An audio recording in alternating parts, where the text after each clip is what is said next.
আল্লাহকে জিজ্ঞেস করে, আল্লাহ আপনার বান্দার রমজানের এই নেকিটা 70 লিখতাম নি।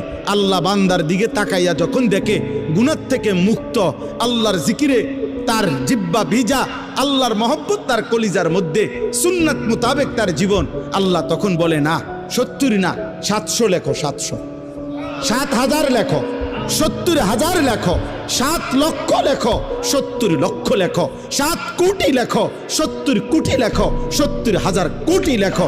এক সেজদা, এক সেজদা, একবার সুবহানাল্লাহ বললে আল্লাহ বলে লেখো 70,000 কোটি সুবহানাল্লাহ লেখো। কোন বেলায় আল্লাহ মহব্বতের জোশে, আল্লাহ তার মায়ায় আল্লাহ বলে, ফেরেশতা তুমি লিখো না, আক্তুবু, আমি আল্লাহ নিজেই লিখবো।